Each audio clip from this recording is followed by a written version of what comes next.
حضرت داؤد علیہ السلام، آپ بھی بنی اسرائیل کے انبیاء میں سے مشہور نبی ہیں۔ آپ نے چونکہ بچپن میں جالوت کو قتل کیا تھا، اسی لیے آپ کی بہادری کو دیکھ کر بنی اسرائیل آپ کو بہت پسند کرنے لگے تھے۔ پھر حکومت کی باغ ڈور آپ کے ہاتھ میں آ گئی، اللہ تعالیٰ نے آپ پر اور زیادہ انعام فرمایا کہ آپ کو نبوت عطا کر دی، یعنی اللہ تعالیٰ نے آپ کو نبوت بھی دی اور بادشاہت بھی۔ آپ حضرت موسیٰ علیہ السلام کے 500 سال بعد پیدا ہوئے۔ آپ حضرت یعقوب علیہ السلام کی اولاد میں سے تھے۔ اللہ تعالیٰ نے آپ کو بہت سی خصوصیات عطا فرمائی۔ نبی اکرم صلی اللہ علیہ وآلہ وسلم فرماتے ہیں، نمازوں میں سب سے پیاری نماز داؤد علیہ السلام کی نماز تھی، اور روزوں میں سب سے پیارے روزے بھی داؤد علیہ السلام کے تھے۔ نمازوں میں آپ کا طریقہ یہ تھا کہ آدھی رات سوتے، پھر تہائی رات اللہ کی عبادت کرتے، اور پھر آخری رات کے کچھ حصے میں آرام فرماتے، ایک دن چھوڑ کر روزہ رکھتے۔ اس طرح آپ صلی اللہ علیہ وآلہ وسلم فرماتے ہیں، داؤد علیہ السلام اپنے اہل خانہ کو جگا دیتے اور فرماتے، اے آل داؤد، اٹھو اور نماز پڑھو، کیونکہ یہ وقت بہت معقول ہے، اس میں اللہ تعالیٰ اپنی طرف رجوع ہونے والوں کی دعا قبول فرماتے ہیں، سوائے جادوگر اور ظلم سے عشر وصول کرنے والے شخص کے۔ اللہ تعالیٰ نے بھی داؤد علیہ السلام کے بارے میں ارشاد فرمایا، اے داؤد، ہم نے تجھے زمین میں حکمران بنایا ہے، سو تو لوگوں کے درمیان انصاف کے ساتھ فیصلے کیا کر، اور اپنے جی کی خواہش پر نہ چل کہ وہ خواہش تجھے اللہ کے راستے سے بھٹکا دے گی۔ آپ کی سلطنت کا علاقہ شام، عراق، فلسطین، شرق اردن اور خلیج عقبہ سے لے کر فرات تک تھا۔ آپ ایک دن اللہ کی عبادت کرتے، ایک دن دربار میں بیٹھتے، مقدمات کے فیصلے کرتے، اور ایک دن اپنے اہل و عیال کے ساتھ گزارتے۔ مطلب یہ کہ اللہ کے حقوق اور بندوں کے حقوق کا برابر خیال رکھتے تھے۔ موسیٰ علیہ السلام پر اللہ تعالیٰ نے تورات نازل فرمائی تھی، حضرت داؤد علیہ السلام پر زبور نازل فرمائی۔ حضرت موسیٰ علیہ السلام کی وفات کے بعد جو نبی آتے رہے وہ تورات کی تعلیم پر عمل کراتے رہے، یہاں تک کہ 500 سال بعد حضرت داؤد علیہ السلام پر زبور نازل فرمائی۔ حضور نبی کریم صلی اللہ علیہ وآلہ وسلم ارشاد فرماتے ہیں، اللہ تعالیٰ نے داؤد علیہ السلام کے لیے زبور کی تلاوت اور اس کے ترانے اتنے ہلکے اور آسان کر دیے تھے کہ آپ اپنی سواری تیار کرنے کا حکم دینے اور سواری پر زین کس جانے سے پہلے پہلے زبور ختم کر لیتے تھے۔ یہ بھی آپ کا ایک معجزہ تھا۔ زبور میں اللہ کی حمد و ثنا تھی اور انسانوں کی بندگی کے متعلق مضامین تھے۔ اللہ تعالیٰ نے زبور میں یہ بھی لکھا تھا،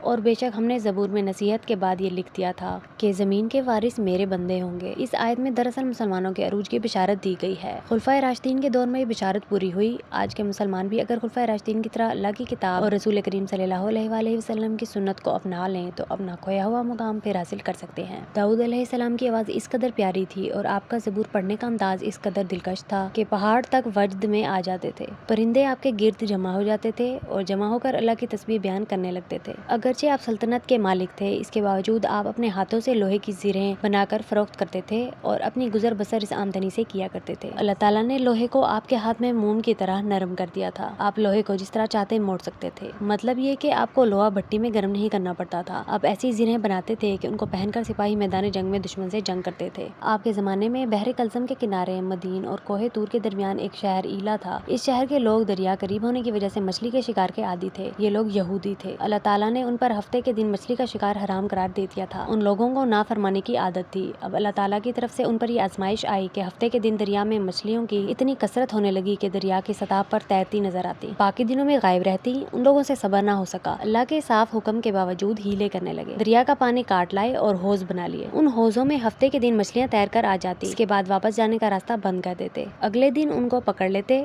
اس طرح وہ یہ ثابت کرنا چاہتے تھے کہ انہوں نے ہفتے کے دن شکار نہیں کھیلا۔ ان میں کچھ ایسے لوگ بھی تھے جنہوں نے انہیں ایسا کرنے سے منع کیا، کچھ لوگ ایسے تھے جو ایک آدھ مرتبہ منع کر کے بیٹھ گئے، اور کچھ ایسے تھے جو نہ منع کرتے تھے نہ خود شکار کھیلتے تھے۔ جو منع کرنے والے تھے انہوں نے شکار کھیلنے والوں سے ملنا جلنا چھوڑ دیا، ان سے الگ رہنے لگے۔ ایک دن انہوں نے ان کی آوازیں نہ سنی تو ان لوگوں کو دیکھنے کے لیے رکے۔ انہوں نے دیکھا کہ اب ہر گھر میں انسانوں کی بجائے بندر تھے۔ ان کے اس جرم پر اللہ تعالیٰ نے انہیں بندر بنا دیا تھا۔ جب یہ لوگ ان بندروں کے پاس پہنچے تو وہ اپنے سر ان کے پیروں پر رکھ کر رونے لگے اور 3 دن میں مر گئے۔ داؤد علیہ السلام نے ایک روز اللہ تعالیٰ سے دعا کی، اے پروردگار، دن اور رات میں ایک گھڑی بھی ایسی نہیں گزرتی کہ میں یا میری آل میں سے کوئی شخص تیری عبادت میں مشغول نہ ہو۔ اللہ تعالیٰ کو اپنے پیغمبر کا یہ فخری انداز پسند نہ آیا، چنانچہ اللہ تعالیٰ کی طرف سے وحی نازل ہوئی، اے داؤد، یہ جو کچھ بھی ہے صرف ہماری رعایت اور ہمارے فضل و کرم کی وجہ سے ہے، ورنہ تم میں اور تمہاری اولاد میں یہ قدرت کہاں کہ وہ اس نظم پر قائم رہ سکیں، اور اب جب کہ تم نے دعویٰ کیا ہے تو میں تمہیں آزمائش میں ڈالوں گا۔ حضرت داؤد علیہ السلام نے یہ سن کر عرض کیا، اے پروردگار، جب ایسا ہو تو مجھے پہلے سے اطلاع دے دی جائے۔ آزمائش کے اس معاملے میں داؤد علیہ السلام کی یہ دعا قبول نہیں کی گئی۔ پھر ایسا ہوا کہ ایک دن آپ معمول کے مطابق عبادت میں مشغول تھے کہ 2 آدمی دیوار پھاند کر اچانک اندر آ گئے، اس سے آپ کی عبادت میں خلل پڑ گیا۔ اس قدر انتظامات کے باوجود ان دونوں کے اندر گھس آنے پر آپ گھبرا گئے، کیونکہ دروازوں پر پہرے دار موجود تھے اور دیواریں بہت اونچی تھی۔ ادھر وہ دونوں کہنے لگے، آپ ڈرے نہیں، ہمارے درمیان ایک جھگڑا ہے، ہم اس کا فیصلہ آپ سے کرانا چاہتے ہیں۔ ہم میں سے ایک نے دوسرے کے ساتھ زیادتی کی ہے، سو آپ ہم سے انصاف کریں، ہمیں سیدھی راہ دکھائیں۔ یہ شخص میرا بھائی ہے، اس کے پاس 99 دمبیاں ہیں اور میرے پاس صرف ایک دمبی ہے، سو یہ کہتا ہے کہ میں اپنی ایک دمبی بھی اسے دے دوں کہ اس کی 100 پوری ہو جائیں۔ یہ طاقت میں مجھ سے بھی زیادہ ہے، بات کرنے میں بھی مجھ سے تیز ہے اور لوگ بھی اس کی ہاں میں ہاں ملاتے ہیں۔ غرض میرا حق چھیننے کے لیے زبردستی کی باتیں کرتا ہے۔ چونکہ آپ نبی تھے اس لیے آپ کو فوراً اپنی غلطی کا احساس ہو گیا۔ آپ سمجھ گئے کہ اللہ تعالیٰ نے انہیں آزمایا ہے، سو وہ یہ سمجھتے ہی اپنے رب سے معافی طلب کرنے لگے اور سجدے میں گر پڑے۔ اللہ تعالیٰ نے آپ کو معاف کر دیا۔ یعنی اس واقعے میں آپ کو یہ احساس ہوا تھا کہ ان 2 آدمیوں کا دیوار پھاند کر آنا، میری تنہائی کی عبادت میں خلل ڈالنا، یہ قدرت کی طرف سے امتحان تھا۔ آپ نے تقریباً 35 سال تک حکومت کی۔ آپ سے پہلے کبھی کسی نے ایسی حکومت نہیں کی۔ آپ نے 100 سال کے قریب عمر پائی۔ آپ کی وفات کا وقت قریب آیا تو آپ اس وقت بھی اللہ تعالیٰ کی عبادت کر رہے تھے۔ پرندے آپ کے گرد جمع تھے۔ اچانک موت کا وقت آ پہنچا۔